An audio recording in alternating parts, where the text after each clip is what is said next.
From the New York Times, I'm Natalie Kitchoff, and this is The Daily.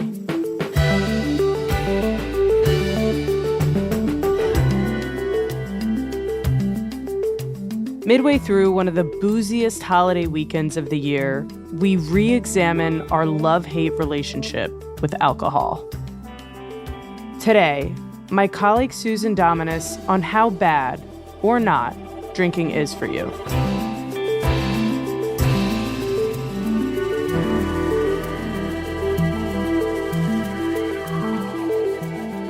It's Friday, July 5th.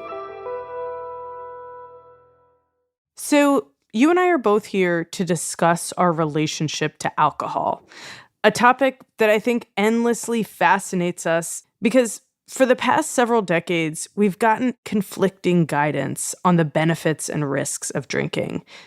And you, Sue, you decided to finally get to the bottom of it. Thank you. Well, I tried. I mean, I think a lot of people do have a lot of confusion. I know that I feel that way. My friends and I are talking about it all the time. And I was very happy to have the opportunity to actually look at it journalistically. I'm curious what it was that made you head down this journalistic path. You know, about a year ago, I have a dear friend and I kept saying to her, hey, let's, get together for a drink. How's next Tuesday? And she was like a little bit evasive. And finally, we ended up going for a walk, at which point it became clear that she was not avoiding me, but she was avoiding going for a drink. And she was somebody who didn't drink a ton. She was like maybe a drink with dinner every night person. And she was trying to go to zero. She was doing this because she had been hearing reports on podcasts, headlines, that alcohol was much more dangerous than previously understood. And she just kind of got freaked out, to be honest, and stopped pretty much altogether. Yeah, I saw those same headlines, some of them in our newspaper. They were hard to miss, even if you were trying to miss them. Yeah, I think that's true. And I guess I just thought, is it so bad that you need to stop drinking altogether? Is it really even that bad that you need to stop having your one drink a night if that brings you joy and relaxation at the end of a stressful workday? I just felt like it was sort of bizarre that we didn't have an answer to that question. Right. And I realized that it was not a question I could answer just by looking at the news right now. I think some of the confusion that we have actually starts because of research that was being published in the 90s. And back then, the news was alcohol might actually be good for you. There has been for years the belief by doctors in many countries that alcohol, in particular red wine, reduces the risk of heart disease. Now it's been all but confirmed. There was all this research that suggested that drinking red wine had a protective effect on heart health. Right. I remember that. Yeah. There was famously an episode of 60 Minutes. The wine has a flushing effect. It removes platelets from the artery wall. In which Morley Safer holds up a glass of red wine and says that researchers are finding that this is actually good for your health. So the answer to the riddle may lie in this inviting glass. It was news that was really convenient for people. They really wanted to hear that good news. Supposedly drinking red wine is supposed to be good for me, and so I don't feel so bad if I have, more than one glass. Oh, I believe it. That's why I drink it. I'm 61 years old. And wine sales, red wine sales in the U.S. apparently went up something like 40% over the course of the following year. And this is, by the way, right at the moment, I think I became a legal drinker in 1991, So for my generation, this was an incredibly influential study. I actually have a friend who told me that he worried at one point that he wasn't drinking enough red wine to get those health benefits because he wasn't much of a drinker and he felt guilty about it. I love that.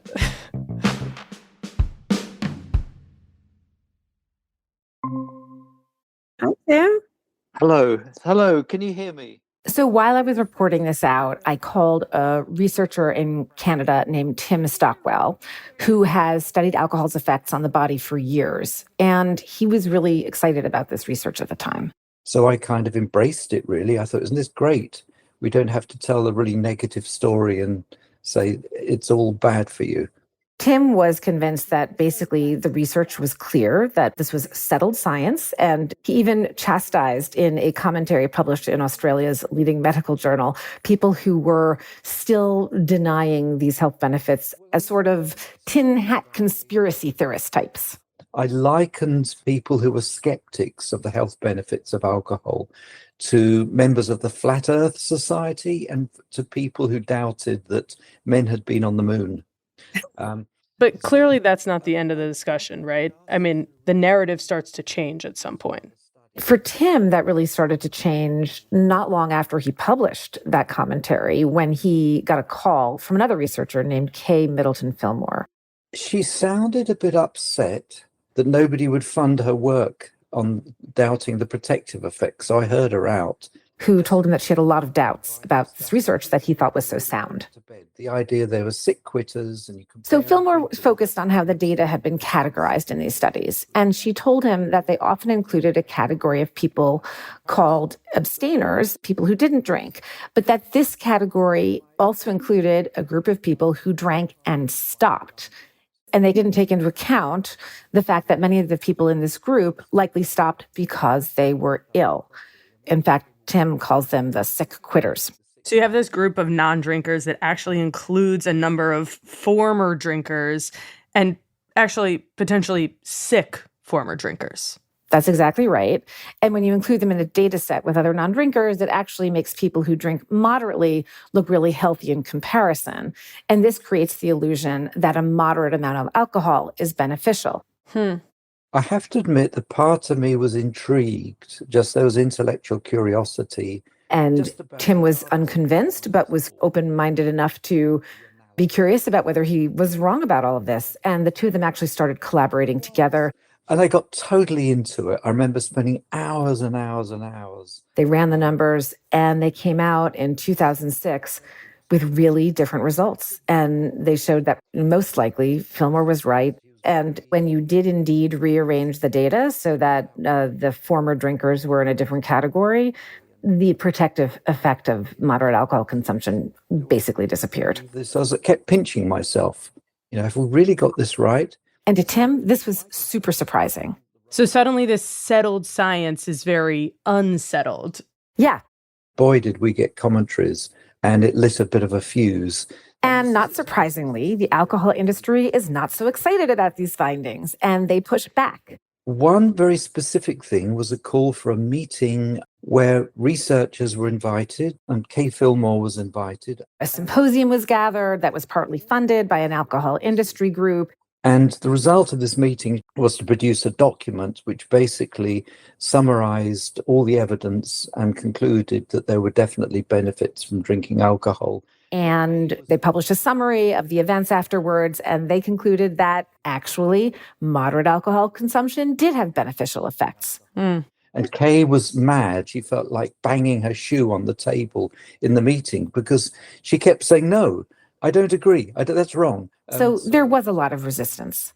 And we kept getting criticism. People say, you got this wrong. You should have done that. So each time we'd go back and get more studies. So Kay Fillmore, Tim's research partner, actually passed away in 2013. But Tim continued on with the research into the health impact of alcohol. And in 2023, he and his colleagues published a massive, massive study. It was the most comprehensive, the largest study. I think we had close to 5 million individuals represented. Which found that not only does drinking moderately not have protective effects on your health, but in fact, it increases your risk of all-cause mortality, which is to say dying of pretty much anything. Could be a car crash, could be disease. And that's true for women when they drink even just a little bit less than 2 drinks a day. And for men, that's true at just about over 3 drinks a day. So the idea was that no amount of drinking is good for you. That's the most important takeaway. And at not such high levels, you do start to see this increased risk. I mean, it kind of sounds like we're going from alcohol in the beginning being portrayed as essentially a health food to now it being a public menace. Yes, I think one can interpret it that way. And it certainly felt that way, obviously, to a lot of people when they read it. Many, many cancer doctors always did disagree with the idea that alcohol could be protective. It was always known that drinking increased your risk of breast cancer, of esophageal cancer in very real ways. But I think that was underappreciated by the public. Like lots of surveys always found that that information was not penetrating the same way that like red wine is good for your heart had penetrated. So this was now switching the public messaging pretty dramatically. Right. And this time, for whatever reason, their warnings about alcohol seem to have actually landed a little harder in the public consciousness. I mean, I'm thinking about your friend, for example, about myself and a lot of people I know who are now wondering what to do with that information. Yeah, that is for sure. I was curious to hear what Tim thought about all this and how he was thinking about it, how he thought we could be thinking about it. I kind of thought that Tim was going to have the zeal of the convert, that he, having been somebody who had reassured everyone that alcohol was just fine for them in moderation, that now he was going to kind of go to the other extreme and be very finger wagging about how bad alcohol was for you. Right. And basically tell me that I shouldn't drink at all. But in fact, so do you not drink at all anymore, or is it very occasional for you? Oh, I'm a light drinker. I'm always astonished how I'm prepared to have 10 minutes of pleasure to feel a little rubbish for several hours the next day. And yet we all do it. I mean, and so it was really interesting when I got into it with him and tried to talk to him about how he understood the risk. Well, one of the things I believe is that we should find ways of helping people grasp the scale of the risk and how it compares with things they can get their head around. What I learned was really a much more nuanced picture.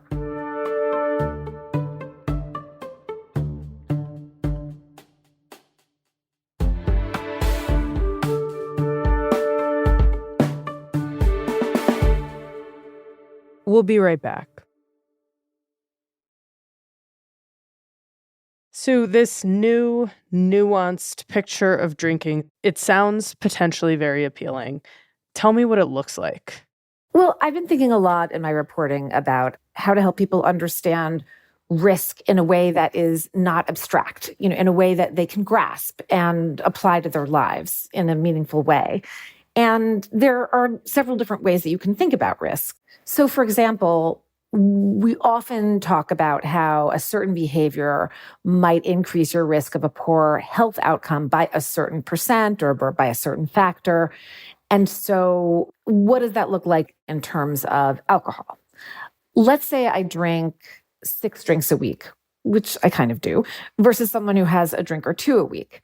Tim told me that by having those 6 drinks, I've increased my risk of dying prematurely from some alcohol-related cause by a factor of 10, compared to someone who just has like a drink or 2 a week.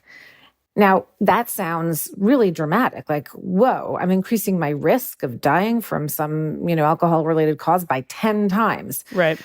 But even still, it turns out that if I drink those 6 drinks a week, the risk I was facing of dying from an alcohol-related cause was still quite low. On average, that lifetime risk is like 1%.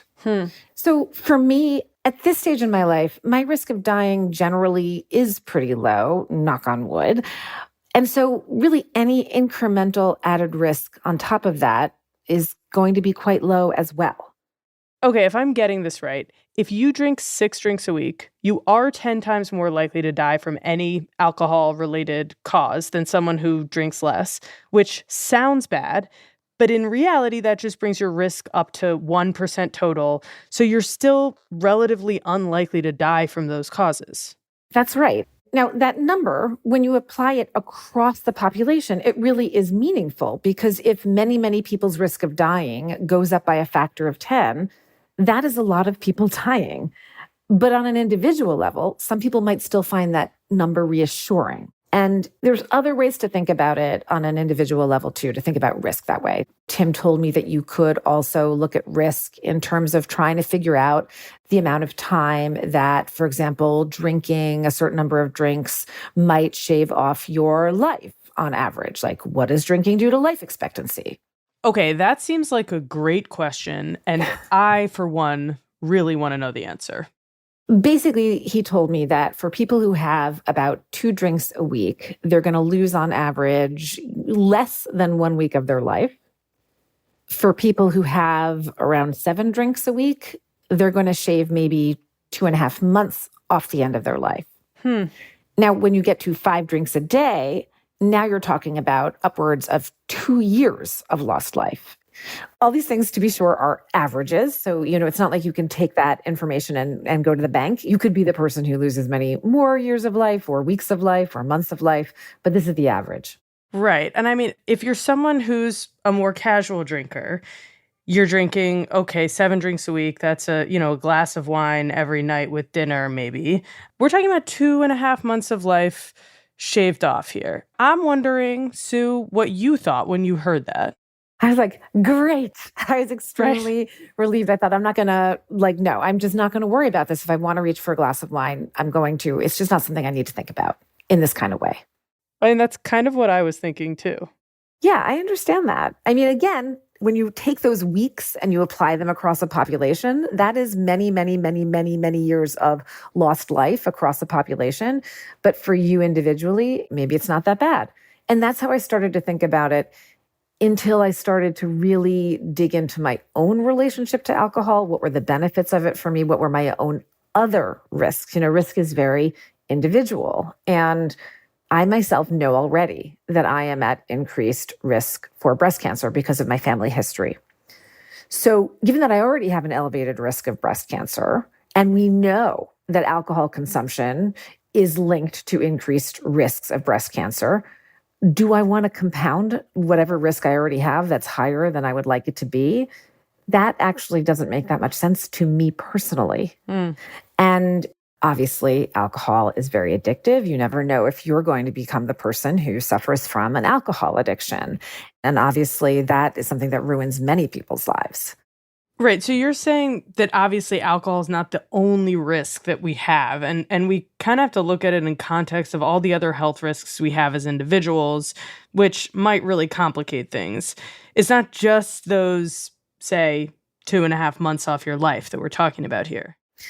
Yeah, I do think it's complicated. And it gets even more complicated if you go beyond thinking about the risks of alcohol to yourself, but if you think about it in terms of the collective harms. So we know that alcohol consumption is highly associated with all kinds of social ills, with sexual assault, domestic violence, dangerous driving. Obviously, alcohol, is present in a shockingly high percentage of these kinds of incidents. And even when you have not that much alcohol, let's say you have a drink or two, you are more likely to make that dangerous left turn or, not to notice that the baby has a marble in her mouth. So It's not just the risk that you pose to yourself, but also what is the increased risk of your harming someone else. At this point, it sounds like you're trending pretty negatively toward drinking. I mean, I can go there all the way. I clearly have thought through what those negative outcomes are from drinking. But I also, as I've been reporting this piece, have really had a lot of conversations with people about how, alcohol is not just a negative cultural force. Just a couple of nights ago, I was talking to some friends who are both doctors, and they were really encouraging me to remember the friendships that have come over, a few drinks. I mean, certainly many, many romances may never have gotten off the ground without a drink or two. One friend of mine pointed out to me that alcohol actually has played a pretty big role in lots of historic international diplomacy. And that's because it helps people lower their inhibitions, and that can be bad, but can also mean leaving behind some of your worries, or it can make you more open to something new or to connecting. There's the drink after work. I remember in my 20s being in a work environment we're not in a great place. There wasn't a lot of bonding going on. A lot of people were new and young. And one night we all went out and everybody had a drink together. And obviously things can go very wrong in those kinds of situations. But in this case, I actually do think it kind of changed the office dynamic for the better going forward. Right. I mean, there's the long summer days by the pool, the long holiday weekends with friends, the karaoke. Yeah, I think that is exactly right. I mean, also, for some people, really fine wine, I mean, this is not me, I can't tell the difference among any of them, but really fine wine represents for some people the height of what human civilization can produce. There's just this absolute appreciation for the taste of wine. So, Sue, you've gone on this pretty big journey here. It sounds like you have weighed your individual risks against these collective harms. You've looked at the idea that alcohol has some benefits in your life. Where does all of this land for you? I didn't feel like, okay, I must abstain altogether forever. But I did end up resolving to drink less. I'm a drink a night kind of person, and I definitely resolved to cut back. And yet I am surprised to find it is hard to cut down on my drinking. For example, not too long ago, I ended up at a party and it was like a really hot night, and I had resolved not to drink because I'd had a drink the night prior. But when I got there, I actually could not find a non-alcoholic beverage. And it's 1,000,000 degrees out. There's only wine and mixed drinks available. Like, what are you going to do? I had a drink. Right. And at the same time, I think part of why I didn't resist even further was that it was a party and I was a little bit nervous and I felt a little bit better with that drink in my hand. Yeah, your plan to drink less in that moment sounds like it ran squarely up against both practical realities and social conditioning, centuries of social conditioning around how we interact with each other. Yeah. And I started to see drinking as almost something that was when people reach for a drink at a party, for example, it's a sign that they are looking to connect. It's that they're looking to let down their guard, that they're looking to enjoy the socializing that's happening there. And when people reach for a drink, that's another way of saying, like, I want to be in this moment with you and turn off the part of my brain that is worrying or self-conscious. And then you think, okay, but wouldn't it also be great if we could all somehow be comfortable enough in our skins to be able to have those moments, to let down our guards, to be our most, relaxed selves without a drink? Yeah. It's like, on the one hand, seeing someone reach for a drink, it kind of points to their vulnerability, their desire to connect in that moment. And on the other hand, should we all just be investing more in therapy, maybe, than drinking? It's probably better for our health, for sure. I think what's really eye-opening, Sue, about your reporting here is that it gives us an answer to this question that's been asked and unanswered for so long, that's been nagging at us. And that's, what is the price of the pleasure that alcohol gives so many of us? And do we want to pay it? Well, for one thing, I think I've come to understand that this really is, a pretty personal decision that people have to make kind of for themselves, almost on the order of how do people think about money or saving or spending, And everybody also has different tolerance for risk. So, for me personally, I started out this reporting partly because I just had this general vague bad sense whenever I was reaching for a glass of wine. But now I feel, in a funny way, a little bit more in control of that choice.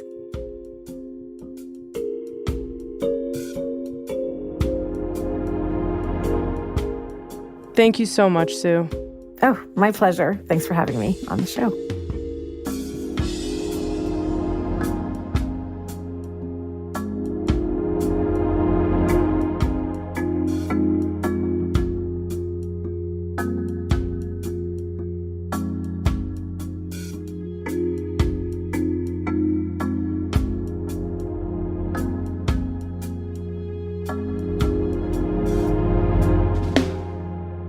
We'll be right back.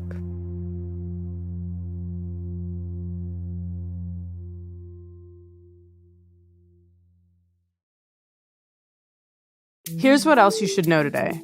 President Biden spoke to a group of Democratic governors on Wednesday, telling them he was staying in the race but needed to get more sleep, work fewer hours, and avoid events after 8 p.m.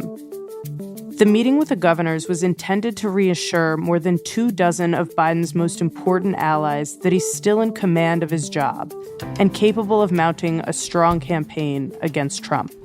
Several governors were disappointed there wasn't more discussion about whether Biden should continue in the race, even though none of them directly told Biden that he should drop out. And Britain's Labour Party was projected to win a landslide victory in the UK election on Thursday, ousting the Conservative Party that has been in power for the last 14 years. If projections are correct, it would be the worst defeat for the Tory party in its nearly 200-year history. Many voters said they were fed up with the government because of the struggling economy, increasing dysfunction within the public healthcare system, and a rise in immigration. Keir Starmer, who's set to become the new prime minister, has promised a fiscally prudent, center-left government, quote, in the service of working people.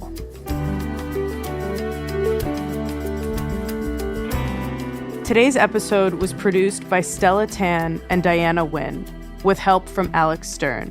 It was edited by Michael Benoit, with help from Lisa Chow. Contains original music by Diane Wong, Pat McCusker, Marion Lozano, and was engineered by Chris Wood. Special thanks to Alice Callahan. Our theme music is by Jim Brunberg and Ben Landsberg of Wonderly.